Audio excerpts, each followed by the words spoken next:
चंद साहब, मेरी आवाज आ रही है आपको? जी आ रही है। Thank you.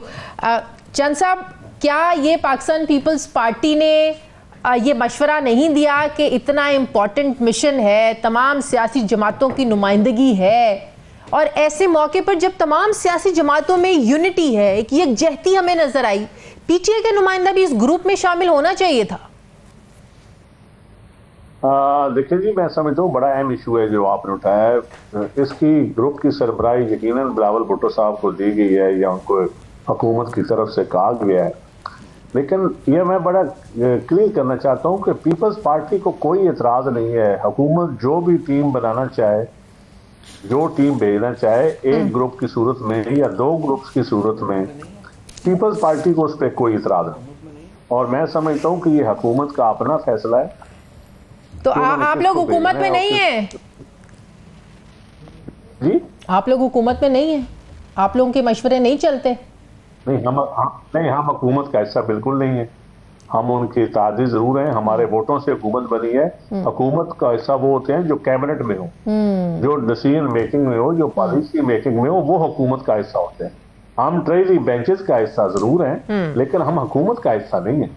सही, लेकिन इतना इम्पोर्टेंट मिशन जाहिर है आपको बिलावल साहब को सौंपा गया है, हिना रबानी खर साहिबा उसमें शामिल हैं और लोग भी पीपल्स पार्टी, शहरी रहमान साहिबा शामिल हैं, तो ये अपोजिशन के लोगों को तो नहीं इसमें रखा गया, तो इसका मतलब आप हुकूमत का हिस्सा है, हुकूमत में शामिल है, इसीलिए आप लोगों को प्रायोरिटी में। मैं समझता हूँ कि नहीं, मैं आप देखिए, आपका दो पॉइंट है। एक है कि उनको शामिल क्यों नहीं किया गया, क्या इसमें पार्टी का सिर्फ हुकूमत की जमात शामिल है? ये देखिए, ये मैं समझता हूँ कि ये पाकिस्तान मुस्लिम लीग नवाज की हुकूमत का फैसला है। सही, उन्होंने बिलावल साहब को कहा, क्योंकि बिलावल साहब के जैसा उनके पास जो नैरेटिव को आगे लेके चलने वाला है, साबित हुआ है पिछले 20 दिनों में, 25 दिनों में, जो जंग के दिन थे, कि पाकिस्तान का नैरेटिव जिसने पूरी दुनिया को समझाया है कि हम दहशतगर्दी का शिकार मुल्क हैं, हम फेयर इंक्वायरी चाहते हैं, हम पहलगाम हमले की मजम्मत करते हैं, उसी तरह मजम्मत करते हैं जिस तरह हम बलोचिस्तान में कम्युनिकेशन ज़ाहिर है उनकी स्ट्रांग है, लैंग्वेज बैरियर कोई नहीं है। वो एक पूरी दुनिया से जो फीडबैक का मिला हुकूमत को, उसके बाद उन्होंने फैसला किया। वरना इससे पहले उनके अपने वज़राए खारजा हैं, उनकी अपनी टीम है, वो उनके पास एक पूरी हुकूमत है। मेरे ख्याल में उनको ये हुकूमत का फैसला है, इसमें और कोई हमारा कोई इसमें इनपुट नहीं है कि किसी को शामिल कीजिए। हाँ, लेकिन पीटीआई का एक जो देखने की पोलिटिकल वर्कर होने की हैसियत से किसी अहम ब्रीफिंग में या किसी अहम मीटिंग में वो नहीं आते। जो भी ब्रीफिंग हो, इन कैमरा ब्रीफिंग हो या कोई कमेटी की ब्रीफिंग हो जो नेशनल सिक्योरिटी के ऊपर है, उससे वो कहते हैं बाइकाट, कोई ना कोई बहाना बना लेते हैं।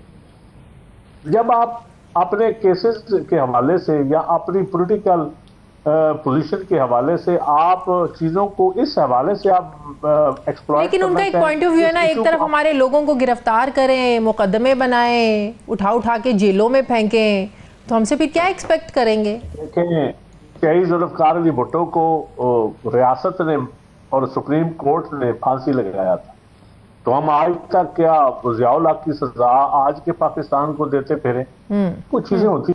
तो मेरे ख्याल में पीटीआई के साथ नहीं है, कई जगहों पर ज्यादती हो रही है, लेकिन उस ज्यादती का बदला आप रियासत से तो ना लें, आप मुल्क से तो ना लें, at the cost of country तो आप ना लें ना। तो चंद साहब, मुफाहमत की फजा कैसे बन सकती है?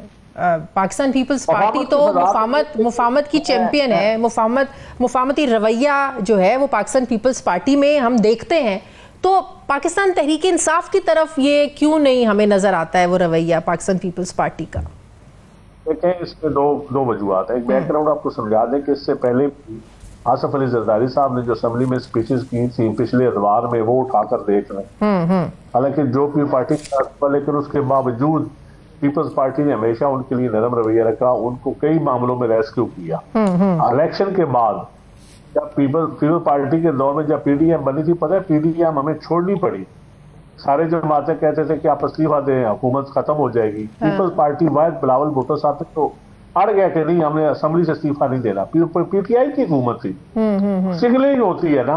उसके बाद हुकूमत, पीटीआई की हुकूमत ने पीपल्स पार्टी के साथ क्या किया, फरियाल बीबी को उठा लिया, आसिफ अली जरदारी को जेल भेज दिया, बशीर मेमन के लिए तालियां बजाते रहे कैबिनेट में। देखिए, उनको हुकूमत का मशवरा दिया, लेकिन वो फिर भी पीछे हट गए।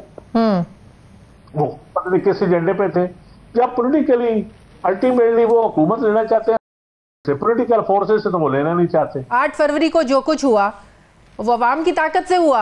आज जो हुकूमत बैठी है वो अवाम की ताकत से बैठी है। चंद साहब, बिलावल साहब ने स्पीच नहीं की थी कि हम फार्म 47 वाले नहीं हैं, हम इसके बेनिफिशियरी नहीं हैं। चेयरमैन बिलावल ने, आपने स्पीचेस नहीं सुनी इन पिछले दिनों में, इससे पहले नहीं सुनी। तो किन के वोटों से सदर बने? तो किन के वोटों से सदर बने? फार्म 47 वालों के वोटों से सदर नहीं बने। बैठा हूँ सेंटर पंजाब से हाईएस्ट वोट मेरे हैं। अब देखें सदर की सीट, अगर हम इलेक्शन न लड़ते सदारत का, लड़ते जरूर, हम छोड़ देते इस बुनियाद नहीं, हम इस बुनियाद पे छोड़ देते। 85 वाली गलती करते, जो 85 में पीपल पार्टी ने गलती की थी, आज फिर बाइकाट करते कि जी इलेक्शन फेयर नहीं है, तो हम बाइकाट करते। लेकिन उसूलों पे खड़े रहते ना, उसूलों पे खड़े रहते ले तो एक प्रेसिडेंट तो सेट कर दिया ना आप लोगों ने कि क्यों हम ये जमहूरियत को क्योंकि लेके चल रहे हैं, तो भले फॉर्म 47 वालों को वोटों की हमें जरूरत पड़े तो हम उनको साथ मिला ले। प्रेसिडेंट तो कहीं ना कहीं सेट हो गया। देखिए नहीं, मेरी बात सुने, इस मुल्क में बड़े बड़े प्रेसिडेंट हैं, बड़े बड़े खिलवाड़ हुए हैं और पीपल्स पार्टी के खिलाफ हुए हैं। आप पीपल्स पार्टी सिर्फ सिस्टम लड़ाई एस्टेब्लिशमेंट से नहीं लड़ना चाहती, तो यहाँ लोगों को ये तकलीफ है कि पीपल पार्टी क्यों नहीं लड़ रही। ये सारे समझते हैं कि पीपल पार्टी को लड़ा के फिर खुद तो हुकूमतें लेते रहे, खुद हुकूमतें बनाते रहे, खुद बेनिफिशियरी बन जाए, वोट को इज्जत दे के नजरिए लोगों ने छोड़ दिए, बड़े बड़े काम छोड़ दिए। पीपल पार्टी अपनी पॉलिसी पे खड़ी है कि हम समझते हैं पार्लियामान को मजबूत होना चाहिए, फ्री एंड फेयर इलेक्शन होने चाहिए, सूबों को आपस में ना लड़ाए। हमारी पॉलिसी तो आज भी वही है। तो पीटीआई का मुतालबा सही है, फिर फ्री एंड फेयर इलेक्शंस होने चाहिए, इमरान खान को बाहर निकालें, फ्री एंड फेयर इलेक्शंस होने चाहिए। बिल्कुल मुतालबा सही है, बिल्कुल मुतालबा सही है, इसमें कोई शक नहीं है। हमारा इलेक्शन कमीशन बिल्कुल आइडियल नहीं है, बिल्कुल फजूल इलेक्शन कमीशन की कार्रवाइयां थी। हमारा जुडिशियल सिस्टम बिल्कुल आइडियल नहीं है, इसमें कोई शक नहीं है। लेकिन इसको ठीक किस लिए करना है?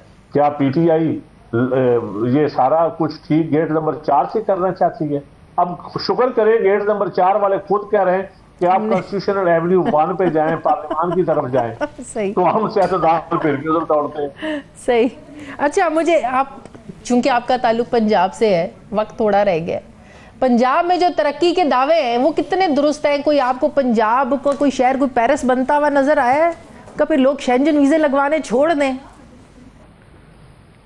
देखें जी, पंजाब अगर सिर्फ शहरों को, लाहौर को या बड़े शहरों को आपने पंजाब समझना है तो मैं समझता हूँ ये पंजाब नहीं है। पंजाब के रूरल एरियाज, छोटे इलाके, कच्ची आबादियाँ, ये सब पंजाब है। बिल्कुल ठीक है, चीफ मिनिस्टर साहब बज़ाहिर मेहनत कर रही हैं, लेकिन मैं समझता हूँ कि उनको मशावरत ठीक नहीं मिल रही। उनकी ब्यूरोक्रेसी की टीम, लोग नोट बनाने के चक्करों में हैं। आप किसान की गंदम ना खरीदें और GOR में जो आपका पंजाब के ब्यूरोक्रेसी का क्लब बन रहा है उसके ऊपर 2 अरब लगा दें। आप जो नीचे गली नालियों को, हर गांव में ना सीवरेज हो ना कुछ और हो, हमारी नहरों की लाइनिंग ना हो, और आप रावल डैम का रेस्ट हाउस के ऊपर 1.5 अरब रुपया लगा दे, तो ये ठीक नहीं है। तो ब्यूरोक्रेसी को इस नहज तक किसने पहुंचाया? चंद साहब, ब्यूरोक्रेसी आप ही खराब हो गई। नहीं, ब्यूरोक्रेसी देखें, इसमें हम सारे जिम्मेदार हैं। ब्यूरोक्रेसी को ठीक करना तो सियासतदानों का काम है, लेकिन जो डिसीजन मेकिंग में टॉप के सियासतदान होते हैं ना, ब्यूरोक्रेसी उनको अपने साथ मिला लेती है। और मैं समझता हूँ कि पॉलिटिकल सिस्टम हमारा कमजोर है, हमारी कोई आइडियल जमहूरियत नहीं है, उसमें ब्यूरोक्रेसी अपने फायदे उठाती है। और इस मुल्क में करप्शन का असल सबब तो ब्यूरोक्रेसी है ना। काको फौजी हुकूमत हो, सिविलियन हुकूमत हो, सबको रास्ते principal, accounting officer, as per rules कौन होते हैं? फाइनेंशियल पावर्स किसके पास है? लेकिन जितना ब्यूरोक्रेसी के साथ काम करने का एक्सपीरियंस नून लीग को है, बड़ा डबल एज है। मरियम बीबी को यहाँ पर, उनके वालिद यहाँ के वजीर आला रह चुके, उनके चचा रह चुके, तो वो ब्यूरोक्रेसी 40 सालों से उनके ब्यूरोक्रेसी का तजर्बा तो है।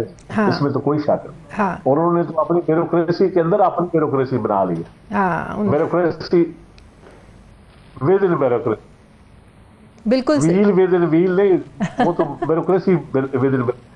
बिल्कुल सही, बिल्कुल।